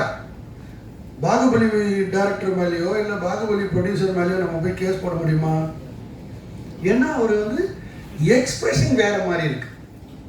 இதே தான் தளபதி நீங்க தலைவர் ஒரு படத்தில் நடிச்சாரு 1994. யாராவதுலாம் ரஜினிகாந்த் பிடிக்காது. நல்ல வேலை. தளபதினு ஒரு படம், அதுவும் அப்படித்தான். அண்ணன் தம்பி கர்ணன் கேரக்டர்ல ரஜினிகாந்த் இங்க இருப்பாரு, அர்ஜுனன் கேரக்டர்ல அரவிந்த் சாமி அங்க இருப்பாரு, துரியோதனன் கேரக்டர்ல மம்முட்டி சார் இருப்பாரு. அப்படி இது திருப்பி திருப்பி திருப்பி இந்த 10 கதையை தான் நம்ம மக்கள் மாற்றி மாற்றி எடுப்பாங்க. But every expression is different. ஒரு தரமும் ஒருத்தர் சொல்றதுக்கு வேற வேற மாதிரி சொல்லிட்டு இருக்காங்க. ஸோ எக்ஸ்பிரஷனுக்கு மட்டும்தான் காப்பிரைட் உண்டு. அதை மட்டும் மனசில் வச்சுக்கோங்க. So it is only the expression which is the copyright. அந்த எக்ஸ்பிரஷன் புதுசாக வரணும். ஏன் இதுக்கு கொடுக்குறாங்க, ஏன் ஐடியாவுக்கு கொடுக்க மாட்டேங்கிறாங்க அப்படின்னா, ஐடியாவுக்கு கொடுத்தீங்கன்னா நம்மளுடைய intellectual capacity to explain things more and more குறைஞ்சிக்கிட்டே போகும். At the end of the day நமக்கு என்ன வேணும், ஆஸ் அ ஹியூமன் பீயிங் நமக்கு என்ன வேணும்? ஒரே விஷயம் தான், இருந்தாலும் புதுசா வெங்காய பஜ்ஜி போட்டு கொடுப்பாங்க எங்க அம்மா சின்ன வயசுல. இன்னைக்கு கடையில் போனா ஸ்ப்ரிங் ரோல் அப்படிங்கிறாங்க, ஆனியன் ரிங்ஸ். என்னடா அது? வெங்காய பஜ்ஜிடா, ஆனியன் ரிங்ஸ், ஃபிங்கர் சிப்ஸ் அப்படிம்பாங்க எங்க வீட்டுல. இன்னைக்கு போனா ஃப்ரெஞ்ச் ஃப்ரைஸ் அப்படின்னா, என்னடா இதே உருளைக்கிழங்கு அப்படி நீளமா வெட்டி உள்ள போட்டு எடுத்தியா, ஃபிங்கர் சிப்ஸ், ஃப்ரெஞ்ச் ஃப்ரைஸ். அவ்வளவுதான். அப்படிதான் காப்பிரைட். ஒரே விஷயத்த கண்டினியூஸா நம்ம நிறைய நம்மளுடைய கற்பனை வளர வேண்டும் அப்படிங்கிறதுக்காக கொடுக்கப்படுகிற ஒரு உரிமை தான் copyright. So the more you express, the better it is for the society as such. ஒரு காலத்துல நமக்கு சில விஷயங்கள்லாம் சூட்சமமாவே தெரியும், இன்னைக்கு நமக்கு சொன்னாலே புரிய மாட்டேங்குது. அது நமக்கு புத்திசாலித்தனம் பத்தலைங்கிறதுனால கிடையாது, நமக்கு இருக்கிற வேலைகள் ஜாஸ்தி, நமக்கு இருக்கிற டைவர்ஷன்ஸ் ஜாஸ்தி, நமக்கு இருக்கிற கமிட்மெண்ட்ஸ் ஜாஸ்தி. ஸோ நம்ம அதையும் கொஞ்சம் வித்தியாசமா இப்போ ஃப்ரெஞ்ச் ஃப்ரைஸ், ஆனியன் ரிங்ஸ் சொன்ன மாதிரி சொல்லி கொடுத்தோம்னா புரியும். So it is the expression which counts. So copyright is for expression and the expression only. அதை மனசில் வச்சு சரியா? ரைட். அடுத்தது இதுவும் ஓகே. இந்த ட்ரேட்மார்க்கும் சரி காப்பிரைட்டும் சரி, இதுக்கு ரெஜிஸ்ட்ரேஷன் கட்டாயம் இல்லை. ஏன்னா இது ரொம்ப யதார்த்தமா வெளியில இருக்கக்கூடிய ஒரு விஷயம். ஒரு ட்ரேட்மார்க் அப்படிங்கறத நீங்க ரெஜிஸ்டர் பண்ணலனாலும் it is available in a product. இந்த ஃபேர் அண்ட் லவ்லின்னு ஒரு ப்ராடக்ட் இருக்கு தெரியுமா? என்னது அது? என்னப்பா? Cream, face cream. அதுக்கு ரெஜிஸ்ட்ரேஷன் இருக்கா இல்லையான்னு நமக்கு தெரியுமா? நமக்கு அதுக்கு அவசியமா? கிரீம் சொல்றது ரெஜிஸ்ட்ரேஷன் இருக்கா இல்லையாங்கிறது அவசியமா கேட்கிறேன். ஒரு கன்சியூமரா நம்ம அதை போய் கவனிக்கவே போறதில்லை. இது ரெஜிஸ்டர்டா அப்படின்னு நம்ம போய் பார்க்க போறதில்லை. இது ரெஜிஸ்டர்டா இருந்தா தான் நான் வாங்குவேன், இல்லைன்னா வேண்டாம் அப்படின்லாம் நம்ம சொல்ல போறதில்லை. நமக்கு பொறுத்த வரைக்கும் ப்ராடக்ட் மார்க்கெட்ல இருக்கா, நல்லா இருக்கா, என் பட்ஜெட்டுக்கு இருக்கா, திருப்பி கிடைக்குமா, இவ்வளவுதான் எனக்கு வேணும். இதெல்லாம் நம்ம பாட்டு வாங்கிட்டு இருக்கோம். ஸோ ரெஜிஸ்ட்ரேஷன் அப்படிங்கிற ஒரு கான்செப்ட் ட்ரேட்மார்க் சட்டத்தில் அவசியம் இல்லை. ஆனால் ரெஜிஸ்ட்ரேஷன் பண்ணீங்கன்னா என்ன அட்வான்டேஜ்னா, கவர்மெண்ட்ல ஒரு சர்டிஃபிகேட் கொடுப்பாங்க, 10 இல்லை கொடுத்துருக்கீங்க பக்கத்தில் வராது அப்படின்னு சொல்லிக்கலாம். காப்பிரைட்டும் அப்படித்தான், ரெஜிஸ்ட்ரேஷன் கட்டாயம் இல்லை. நான் ஒரு புத்தகத்தை எழுதுறேன், நான் இங்கே இருந்து டெல்லி வரைக்கும் ஒரு போஸ்ட் போட்டு, ஐயா நான் இந்த இது கதையை நான் என்னுடைய ரூமில் உட்கார்ந்து ஒழுங்காக நானே தான் எழுதினேன், எனக்கு இதற்கு ஒரு காப்புரிமை கொடுங்கள் அப்படின்னு நான் கொடுத்து வாங்கிட்டு வந்து எண்ணி வச்சுட்டு என்ன பண்ண போறாங்க? ஒன்றும் கிடையாது. நான் எழுதுனதை ப்ரூவ் பண்ண முடியுமா முடியாதா? எழுதுனதை ப்ரூவ் பண்ணனா எனக்கு காப்பிரைட் உண்டு. ஸோ இதுக்கெல்லாம் registration is not compulsory or mandatory. என்னுடைய ட்ரேட்மார்க்காக இருக்கும் பட்சத்தில் ஒரு ப்ராடக்டோ இல்லை ஒரு சர்வீஸோ மார்க்கெட்டுக்கு வந்துருச்சுன்னா எனக்கு ட்ரேட்மார்க் உண்டு. காப்பிரைட்டை பொறுத்த வரைக்கும் நான் ஒரு ஒர்க்கை கிரியேட் பண்ணேன்னா காப்பிரைட் உண்டு. எதுக்கெல்லாம் காப்பிரைட் உண்டு அப்படின்னு தெரியுமா? காப்பிரைட் அப்படிங்கிறது என்னென்ன ரைட்ஸ்க்கு உங்களுக்கு காப்பிரைட் உண்டு கடகடன்னு சொல்லுங்க பாபு. புக்ஸ், ஃபிலிம்ஸ், சாங்ஸ், வேற music, YouTube video, TikTok,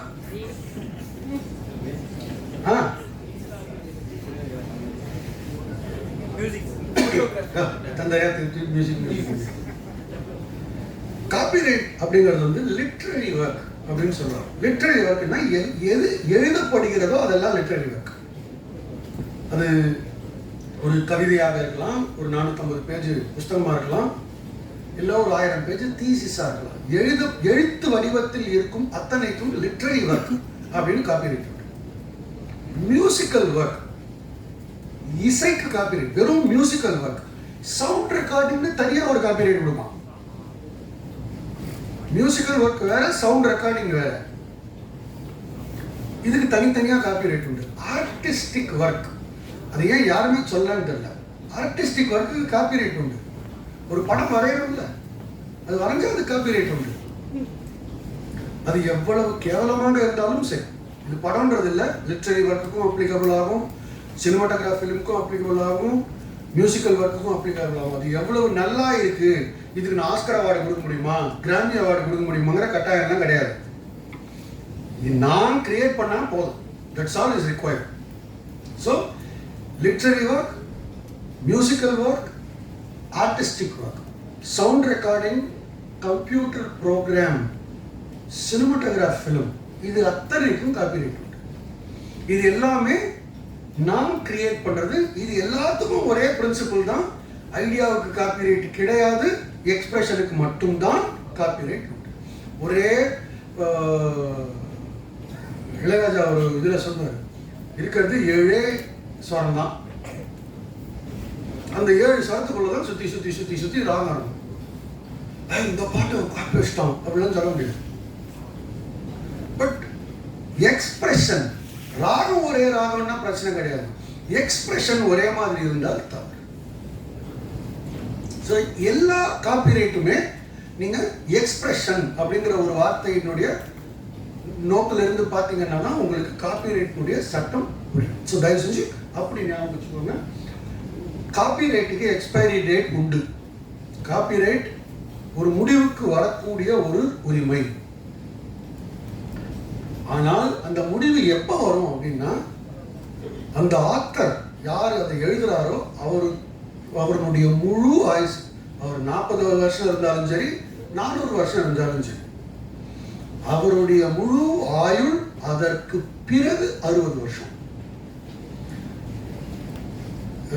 probably உங்களுடைய லெக்சர்ஸ், நம்ம சார் லைப்ரரியன் சார் உட்காந்துருந்தாங்க, அவரு தெரியுமா இருக்கும். 2004க்கு அப்புறம் ரவீந்திரநாத் தாகூர் எழுதின எல்லா புஸ்தகங்களும் காப்பிரைட் இல்லாமல் போச்சு. ஏன்னா ரவீந்திரநாத் தாகூர் இறந்து போனது 1944. ஸோ 2004, 60 வருஷம் முடிஞ்சு. அது வரைக்கும் சாந்திநிகேதன் அப்படின்னு அவர் ஆரம்பிச்ச ஒரு இதுக்கு இருந்தது. இன்னைக்கு ரவீந்திரநாத் தாகூர் புஸ்தகங்கள் எல்லா இடத்துலையும் கிடைக்கும். மகாத்மா காந்தி, ஜவஹர்லால் நேரு, இவங்களுடைய புஸ்தகங்களும் இந்த 60 வருடங்களுக்கு மேலே எல்லாருக்கும் கிடைக்கும். எவ்வளவுதான் பிரமாதமான மோனாலிசா பெயிண்டிங்கா இருந்தாலும், டாவின்சி இறந்து போயிட்டாரு, 60 வருஷம் முடிஞ்சு போச்சு, இன்னைக்கு நான் காப்பி அடிக்கலாம், ஒரு ரூபாய் கேட்க முடியாது. So it is a right, it is a long right, but it ends. ஸோ இது ஒரு டிஃபரன்ஸ் ட்ரேட்மார்க் சட்டத்துக்கும் copyright. Yes sir. The design அப்படிங்கிறது வந்து ஒரு விஷயத்தினுடைய ஷேப். ஒரு பொருள், ஒரு வாட்டர் பாட்டில் தான் இந்த ஷேப்பில் தான் இருக்கணும் அப்படிங்கிற கட்டாயம் கிடையாது. இன்னைக்கு ஒரு 2 நாளைக்கு முன்னாடி என்னுடைய பொண்ணுக்கு ஸ்கூல் ஆரம்பிக்க போகிறாங்கன்னு சொல்லிட்டு புதுசாக வாங்குவாங்க, அது கூப்பிட்டு போனாங்க. ஒரு வாட்டர் பாட்டில் வந்து நோட் புக் மாதிரி இருந்தது, நீங்களம்மா புக்கு மாதிரி. அது என்ன வாட்டர் பாட்டில்னு எனக்கு தெரியல, ஆனால் 240 ரூபா. இருந்தாலும் பொண்ணு வாங்கி கொடுத்தான் ஆகும். ஸோ அந்த shape, that and that alone you will have a right. ஒரு விஷுவலா சார் ரொம்ப அழகா சொன்னாங்க, கண்ணுக்கு தெரிகிற ஒரு விஷயத்துக்கு மட்டும்தான் டிசைன். உள்ளுக்குள்ள இது வந்து பிரமாதமா நான் ஒரு உள்ள இந்த பேனாக்குள்ள ஒரு ரீஃபில் போட்டு இந்த ரீஃபில் கிட்டத்தட்ட 100 வருஷத்துக்கு எழுதும் அப்படின்னு சொன்னா கூட அதுக்கு டிசைன் கிடைக்காது. டிசைனுங்கிறது இந்த பெண் பார்வையில அழகா இருக்கா அப்படிங்கிறதுக்கு தான் டிசைன். 2 ஸ்லைட் வாங்க, இன்னும் 2 ஸ்லைட் வாங்க. என்னது நோஸ் ஷேப்ல இருக்கிற ஒரு பிளக் பாயிண்ட்.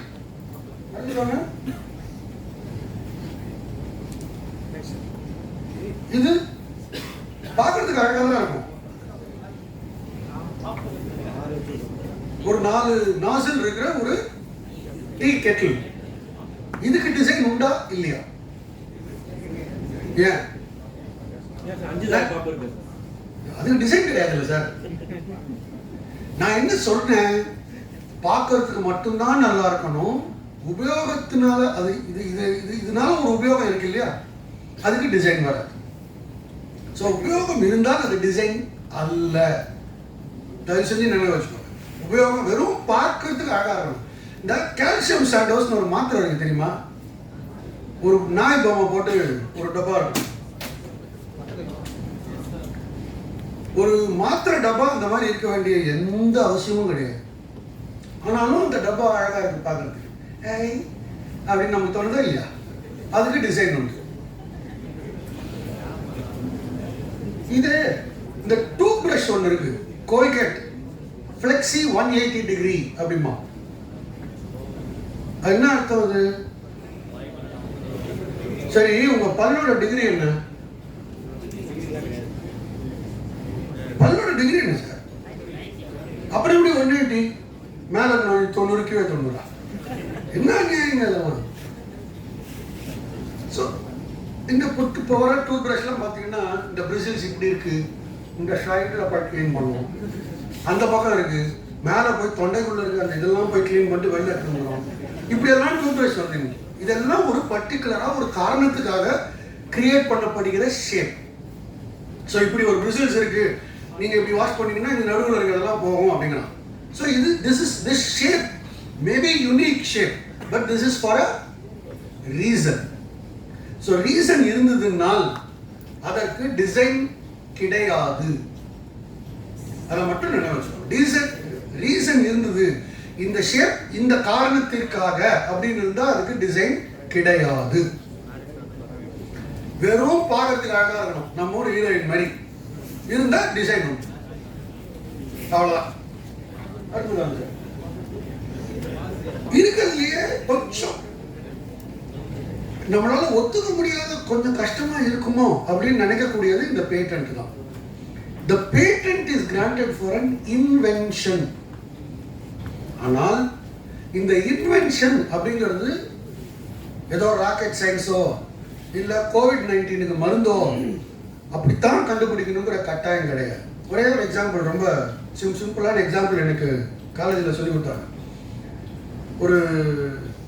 ஒரு நபர், அவர் வந்து நிறைய கடன்லாம் இருந்தாங்க. ஒரு பெரிய வயரை வச்சுட்டு என்ன பண்ணுறது, இந்த கடன்லாம் இருக்கே அப்படின்னு சொல்லிட்டு அந்த வயரை வச்சு நோண்டி இருந்திருக்காரு. நம்ம யூஸ்வலாக இந்த பேனா பென்சில்லாம் கடிப்போம்ல, அந்த மாதிரி இந்த வயரை வச்சு நோண்டி இருந்திருக்கு. That came to a particular shape. High, இதை யூஸ் பண்ண நல்லா இருக்குமே அப்படின்னு அதை பேட்டன்ட் பண்ணாங்க. அதுதான் சேஃப்டி பின். சாதாரணமாக நேராக இருக்கிற வயரை ஒரு வளையம் போட்டு இந்த பக்கம் திருப்பி இதை ரெண்டுத்தையும் ஏதாவது பைண்ட் பண்ணுறதுக்கு யூஸ் பண்ணலாம்ல அப்படின்னு பண்ணது, அப்படி கண்டுபிடிக்கப்பட்டது தான் இன்னைக்கு இருக்கிற சேஃப்டி பின். அதுக்கு பேட்டன்ட் இருந்தது. அஃப்கோர்ஸ் ஒரு பேட்டன்ட் வந்து 20 வருஷத்துக்கு மட்டும்தான் இருக்கும், அதற்கு பிறகு யார் வேணா உபயோகப்படுத்தலாம். அப்படி கண்டுபிடிச்சது தான் சேஃப்டி பின். ஸோ சேஃப்டி பின்னுக்கு கூட பேட்டன்ட் உண்டு, நிறைய விஷயங்களுக்கு பேட்டன்ட் உண்டு. இது வந்து நான் நடத்தின ஒரு கேஸ், இதுக்கு அகைன்ஸ்டாக நான் கேஸ் நடத்தினேன். பட் இருந்தாலும் இதுக்கு ஒரு பேட்டன்ட் உண்டு. இந்த வாட்டர் பெட்டுங்கிறது வந்து கிட்டத்தட்ட ஒரு 400 வருஷமா இருக்கு. ஆனாலும் 1992 இது ஒரு பேட்டன்ட் கொடுத்தாங்க. ஏன் இதுல என்ன பெருசா பேட்டன்ட்? என்ன பெட்டில் என்னையா பேட்டன்ட்? என்ன என்ன கண்டுபிடிச்சிட முடியும்? அதுவும் வாட்டர் பெட்டுங்கிறது என்னவா இருந்திருக்க முடியும்? ஒரு 2 ஷீட்டு, அதுக்குள்ள தண்ணி, அவ்வளவுதானே வாட்டர் பெட்டு. இப்படித்தான் நம்ம நினைச்சிட்டு இருக்கோம். அவர் என்ன சொல்றாரு, இந்த இது இல்லையா, இது 4 ஒரு பார்ட்டிஷன்.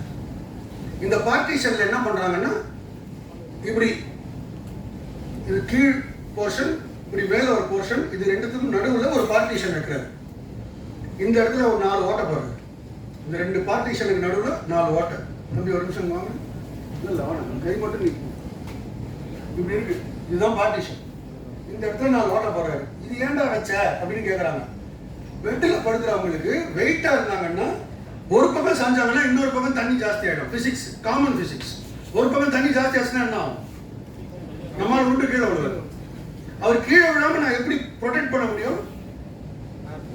இந்த மாதிரி 4 வைக்கிறேன். 4 வச்சா என்ன ஆகும்? தண்ணி டக்குன்னு ஒரு இடத்துல இருந்து இன்னொரு இடத்துக்கு மாறாது. The displacement will be slow. The displacement will be guided. The displacement can be controlled. So அதை நான் கண்டுபிடிச்சேன். வாட்டர் பெட் 400 வருஷமா இருந்துட்டு போட்டோம். இதை நான் தான் கண்டுபிடிச்சேன். 1992 ஒருத்தர் பேட்டன்ட். ஸோ பேட்டன்ட் அப்படிங்கிறது ஒரு பெரிய கண்டுபிடிப்புக்காக இருக்கணுங்கிற கட்டாயம் கிடையாது. காமன் விஷயங்களுக்கு கூட இருக்கலாம். அண்ட் அந்த காமன் விஷயங்களுக்குமே 2 வகையான பேட்டன்ட் உண்டு. ஒன்று ப்ராடக்ட் பேட்டன்ட் அப்படின்னு சொல்லுவாங்க. ப்ராடக்டே புதுசு, ஒரு புது ப்ராடக்டே வருது. இல்ல ஒரு ப்ராசஸ். இப்போ இதெல்லாம் ப்ராசஸ் பேட்டன்ட். ஏன்னா ப்ராடக்ட் ஏற்கனவே தெரியும். வாட்டர் பெட் தெரியுமா? தெரியும். ஸோ ப்ராடக்ட் பேட்டன்ட் கிடையாது. Process of making a patent, அது புதுசாக இருக்கும். ஸோ இதுதான் ஒரு பேட்டன்ட் அப்படிங்கிறது. இந்த பேட்டன்ட் அப்படிங்கிறது, இந்த சட்டம், பேட்டன்ட்னுடைய சட்டம் என்ன சொல்லுது அப்படின்னு பார்த்தீங்கன்னா, ஆப்வியஸா இருக்கக்கூடாது. ஆப்வியஸ்னா என்ன? இதுதானே, இதுதான் தெரியுமே அப்படின்னு சொல்லக்கூடாது. ஒரு ஃபேனுக்கு யூஸ்வலா எதுக்கு 3 ரெக்கை இருக்கு? 4 ரெக்கை வச்சா நிறைய காத்து வருமா? சயின்டிஃபிக்கா தட் இஸ் நாட் பாசிபிள். நான் 4 ரெக்கை வச்சுட்டேன் பேட்டன்ட் அப்படின்னு சொல்ல முடியாது. It's because it's obvious. Fan ஒருத்தர் கண்டுபிடிச்சிட்டாரு. ஏய், இதை நான் மேலதான் மாட்டணும் கிடையாது, செவுத்துல மாட்டலாமே அப்படின்னா அதுக்கும் பேட்டன்ட் கிடையாது. இது மாதிரி ஆப்வியஸாக இருக்கும் விஷயங்களுக்கு பேட்டன்ட் தரப்படாது. The invention must be something which is not obvious.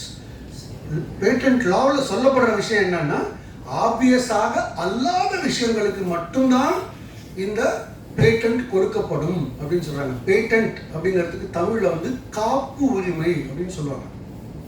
காப்புரிமை. ஸோ அந்த பேட்டன்ட் அப்படிங்கிறது 20 வருஷத்துக்கு மட்டுமே கொடுக்கப்படுகிற ஒரு விஷயம். அடுத்தது, ஸோ இதுதான் நான் சொன்ன சார், இதுதான் நான் சொன்ன அந்த பார்ட்டிஷன். ஸோ இந்த மாதிரி பார்ட்டிஷன் போட்டு ஒரு 4 பஃபர் வச்சுட்டோம்னா அதுலேருந்து போகிற தண்ணியை என்னால் கண்ட்ரோல் பண்ண முடியும்.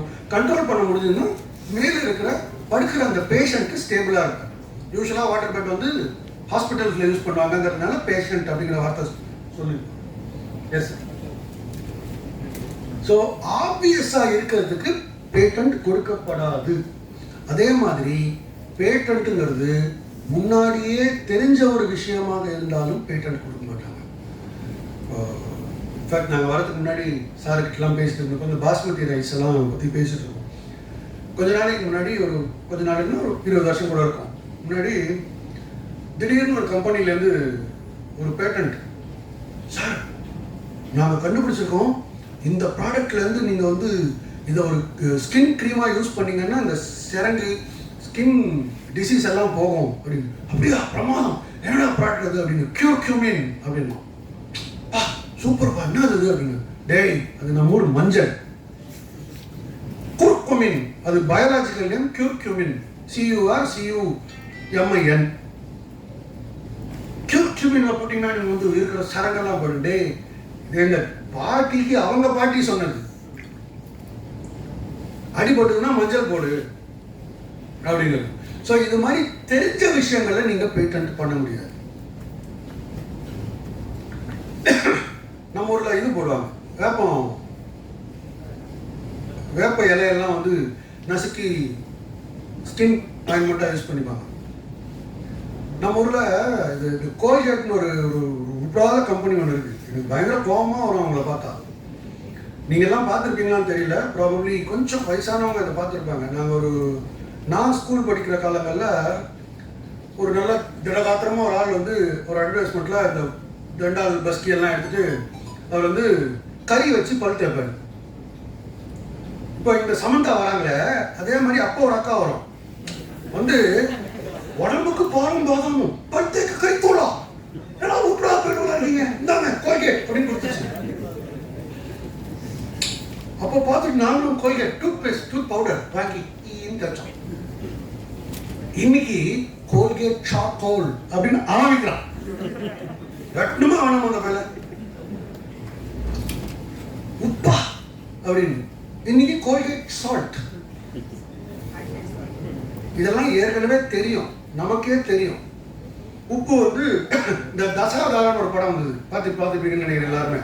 அதில் கடைசி சீன்ல கமலஹாசன் வந்து NaCl அப்படின்னு தேடிட்டே போவார். ஒரு 2 சாக்கடை கழுவுறவங்க 2 பேர் இருப்பாங்க. அவங்க வந்து உப்பு தடவிட்டு சாக்கடைக்குள்ள இறங்குறேன் அப்படின்னு, வா நல்ல வேலை நீ இப்போதான் ஞாபகம் வந்தது, உப்பு ஐ வாண்ட் இது உப்பு, எங்க உப்பு ஜாஸ்தி கிடைக்கும் அப்படின்னு போவார். ஸோ இதெல்லாம் ஏற்கனவே தெரிஞ்ச விஷயங்கள். அந்த மாதிரி தெரிஞ்ச விஷயங்கள் எதுக்குமே உங்களுக்கு பேட்டன்ட் கொடுக்கப்படாது. So it should be something which you invent. அது ஒரு ப்ராடக்டாகவும் இருக்கலாம், ப்ராசஸாகவும் இருக்கலாம்.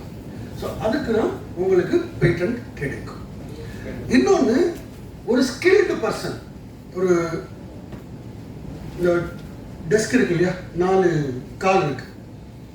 ஒரு புத்திசாலியால் ஒரு 3 காலில் கூட ஸ்டேபிளாக நிற்க வைக்க முடியும். ஒரு ரவுண்ட் ஷேப்லையோ இல்லை ஒரு ஸ்கொயர் ஷேப்பில் கூட நான் வந்து உள்ள ஒரு ரவுண்ட் இது வச்சுட்டு 3 டெஸ்கில் கூட என்னால் நிறுத்தி வைக்க முடியும். 3 கால் இருந்தால் கூட அந்த டெஸ்க்கை நிறுத்த முடியும். இல்லை இது நான் தான் கண்டுபிடிச்சேன்னு சொல்ல முடியாது. ஏன்னா ஒரு skilled person can very easily do that. அப்படி இருந்தாலும் பேட்டன்ட் கொடுக்க மாட்டார்கள். ஸோ இதுதான் நம்ம தெரிஞ்சுக்க வேண்டிய ஒரு விஷயம். பேட்டன்ட் அப்படிங்கிறது வந்து த்ரெஷோல்டு கொஞ்சம் ஜாஸ்தி. மற்ற இன்டெலெக்சுவல் ப்ராப்பர்ட்டியை விட பேட்டன்ட்டுக்கு கொஞ்சம் அந்த அந்த பவுண்டரி வந்து கொஞ்சம் ஜாஸ்தி. நிஜமாவே அது ஒரு இன்வென்ஷனாக இருக்க வேண்டும். அது ஆப்வியஸாக இருக்கக்கூடாது, தெரிஞ்ச விஷயமா இருக்கக்கூடாது. ஒரு சாதாரணமான ஒரு ஸ்கில்டு பர்சன், அந்த துறையில் ஸ்கில்டு பர்சன்னால பண்ண முடியாத ஒரு விஷயமாக இருக்கணும் அப்படிங்கிறது பேட்டன்ட் 20 வருஷத்துக்கு மட்டும்தான் வேலிடு. டிசைன் 15 வருஷத்துக்கு தான் வேலிடு. அந்த விஷுவல் அப்பியரன்ஸ் பார்த்தோம் இல்லையா, அந்த டிசைன் 15 வருஷத்துக்கு மட்டும்தான் வேலிடு. ஸோ பேட்டன்ட் அப்படிங்கிறது 20 வருஷம். அதற்கு பிறகு யார் வேணா அந்த ஒரு இன்வென்ஷனை உபயோகப்படுத்திக்கலாம். ஃபார் எக்ஸாம்பிள் சொல்லுவாங்க, இந்த பென்சிலின் கண்டுபிடிக்கும் போது அவர் வந்து உலகத்தில் நிறைய பேர் இந்த வியாதியில் கஷ்டப்படுறாங்க, அதனால எனக்கு வந்து இது வேண்டாம், பேட்டன்ட் வேண்டாம்னு சொன்னார் அலெக்சாண்டர் ஃப்ளெமிங் அப்படின்னு சொல்லிட்டு. ஸோ ஏதாவது ஒரு மருந்துக்கு பேட்டன்ட் கண்டுபிடிச்சாலும் 20 வருஷத்துக்கு மட்டும்தான் அந்த இது இருக்கும். இன்னைக்கு யார் வேணா உபயோகப்படுத்தலாம் அப்படிங்கிற ஒரு கட்டாயத்துக்கு போகிறோம். அந்த 20 வருஷம் தான் ஒரு கம்பெனிக்கு ரொம்ப குரூஷியல். அதில் தான் தே மானிட்டைஸ் இட். இன்ஃபேக்ட் எனக்கு நிறைய அந்த கேன்சர் ட்ரக்ஸுக்கு வந்து பேட்டன்ட்ஸ் வாங்குவாங்க. அதனுடைய ப்ரைஸ் பார்த்தீங்கன்னா, பேட்டன்ட் வாங்கின ஒரு ட்ரக்கோடைய ப்ரைஸ் கிட்டத்தட்ட 4 லட்சம் ரூபா ஒரு மாதத்துக்கு வரும் ஆவரேஜாக. அதே ப்ராடக்டை நம்ம மக்கள் வந்து மேனுஃபேக்சர் பண்ணாங்கன்னா பேட்டன்ட் இல்லாத பட்சத்தில் அதை வெறும் 4000 ரூபாய்க்கு கொடுக்க முடியும். கஷ்டம்தான், ரா மெட்டீரியல்ஸ் வர்றது கஷ்டம்தான், இருந்தாலும் நம்மளால 4000 ரூபாய்க்கு கொடுக்க முடியும். இதுக்கும் சில சட்டத்திட்டங்கள் உண்டு. பேட்டன்ட்ஸ் லாலேயே வந்து கம்பல்சரி லைசன்சிங் அப்படின்னு ஒரு ப்ரொவிஷன் உண்டு. கம்பல்சரி லைசன்சிங்னா என்னென்னா, இந்த மாதிரி நீ விற்றதெல்லாம் போதும், 50% நீ விற்றுக்க, 50% எங்களுக்கு கொடு, நாங்கள் விற்றுக்குறோம். 100 பேருக்கு வேணும்னா 50 பேருக்கு நீ விற்றுக்க, 50 பேருக்கு கம்பல்சரி லைசன்ஸ் தான் கொடுப்போம், நாங்கள் தான் அதை தயார் பண்ணுவோம், நாங்கள் தான் விற்போம்னு ஒரு கவர்மெண்ட்டால் சொல்ல முடியும். எந்த கவர்மெண்ட்டாக இருந்தாலும் சொல்ல முடியும். இந்தியாவில் 2 பேட்டன்ட்டுக்கு அந்த மாதிரி சொல்லியிருக்காங்க. ஸோ அதுவும் இந்த பேட்டன்ட் லாவில் நீங்கள் தெரிஞ்சுக்க வேண்டிய ஒரு விஷயம். இது இல்லாமல் ஜியாகிராஃபிக்கல் இண்டிகேஷன் அப்படின்னு ஒரு ஒரு ஒரு ஒரு ஒரு இன்டலெக்சுவல் ப்ராப்பர்ட்டி சட்டம் உண்டு. ஜியாகிராஃபிக்கல் அப்படின்னா என்ன? What is geography? புவியியல் தெரியும் சார், பட் ஒரு இடம் சார்ந்த ஒரு விஷயம். நம்ம மெட்ராஸில் டீ நம்மளால தயார் பண்ண முடியாது, வளர்க்க முடியாது. அதுக்குன்னு ஒரு பர்டிகுலர் வெதர் கண்டிஷன்ஸ் வேணும், ஒரு கிளைமேட் இது வேணும், ஒரு டெரிட்டரி, ஒரு ஜியாகிரஃபி வேணும். ஸோ அதனால தான் நீலகிரியில் டீ இருப்பாங்க, டார்ஜிலிங்கில் டீ தயார் பண்ணுவாங்க. அங்கே நான் அரிசி போட முடியாது, அரிசி சாயில் வேற மாதிரி இருக்கணும். ஸோ இந்த மாதிரி ஒரு குறிப்பிட்ட இடத்திலிருந்து வரக்கூடிய ஒரு பொருளுக்கும் நான் ஒரு ஜியாகிராஃபிக்கல் இண்டிகேஷன் அப்படின்னு வாங்க முடியும். அதுவும் ஒரு இன்டலெக்சுவல் ப்ராப்பர்ட்டி தான். ஏன் அப்படின்னு கேட்டிங்கன்னா, ஒரு இடத்துலேருந்து வர்றது இன்னொரு இடத்துலன்னு சொல்லக்கூடாது அப்படின்னு. நான் டார்ஜிலிங்கில் டீ மேனுஃபேக்சர் பண்ணிவிட்டு அது நீலகிரி டீன்னு விற்க முடியாது, நீலகிரியில் மேனுஃபேக்சர் பண்ண டீயை டார்ஜிலிங்க்குன்னு விற்க முடியாது. திருப்பதி லட்டு முதற்கொண்டு ஜியாகிராஃபிக்கல் இண்டிகேஷன் உண்டு, திருநெல்வேலி அல்வாக்கு ஜியாகிராஃபிக்கல் இண்டிகேஷன் உண்டு, மதுரை மல்லிக்கு ஜியாகிராஃபிக்கல் இண்டிகேஷன் உண்டு. இன்ஃபேக்ட் இந்தியாவில் Tamil Nadu is the second most state which has the maximum number of geographical indications. பத்தமடைன்னு திருநெல்வேலி பக்கத்தில் ஒரு ஊர் இருக்குது. அந்த பத்தமடையில் பாய் நெய்வாங்க, லோக்கல் ஆர்டிஷன்ஸ் இருப்பாங்க. அவங்களுக்கு அங்கே கிடைக்கிற அந்த கோர புல்லு ஒரு கொஞ்சம் ஸ்ட்ராங்காக இருக்கும் அப்படின்னு சொல்ல கேள்வி. ஸோ அங்கே இருக்கிறவங்க தயாரிக்கிறது அந்த அந்த ஒரு பாய் வேற இடங்களில் தயாரிக்க முடியாது. ஸோ எல்லா விஷயமுமே அந்த ஜியாகிரஃபி, அந்த டெரிட்டரியை பேஸ் பண்ணி இருக்கிறதுனால that is also a geographical indication. அதுவும் கிட்டத்தட்ட ட்ரேட்மார்க் மாதிரி தான், அதுக்குன்னு ஒரு எக்ஸ்பைரி டைம் கிடையாது. You can keep on renewing it. So intellectual property அப்படிங்கிறத ஒரு பேசிக்கலாக சமப் பண்ணோம் அப்படின்னு சொன்னால் இந்த 5 ரொம்ப முக்கியமான விஷயங்கள்: trademarks, copyrights, designs, patents and geographical indications. இது எல்லாமுமே நம்மளுடைய அறிவையும் நம்மளுடைய ஜியோகிராஃபிக்கல் இண்டிகேஷனை பொறுத்த வரைக்கும் அந்த இடத்தையும் சேர்ந்து நம்ம தயார் பண்ணி நம்ம கமர்ஷியலாக எக்ஸ்ப்ளாய்ட் பண்ணக்கூடிய ஒரு ரைட், ஆஸ் அகேன்ஸ்ட் விச் எதிரில் இருக்கவங்களுக்கு they have a duty not to copy it or not to infringe. infringement அப்படிங்கிறது தான் இங்கிலீஷில் இருக்கிற வார்த்தை. யாரும் அதை மிஸ்யூஸ் பண்ணக்கூடாது. ஸோ எந்த ஒரு இன்டலெக்சுவல் ப்ராப்பர்ட்டியாக இருந்தாலுமே 3 விஷயங்கள் பார்க்கணும். 1, அதை யூஸ் பண்ணணும். 2வது, அதை மிஸ்யூஸ் பண்ணாமல் பார்த்துக்கணும். 3வது, அந்த ப்ரொடெக்ஷன் எவ்வளவு நாள் இருக்கோ அவ்வளவு நாளைக்கும் உங்களுக்கு இந்த ரைட் உண்டு. இதுதான் பேசிக் பிரின்சிபிள் அபவுட் இன்டலெக்சுவல் ப்ராப்பர்ட்டி. இன்னொரு தடவை டைம் கிடைச்சதுன்னா we will explain a little more about it. Thank you very much.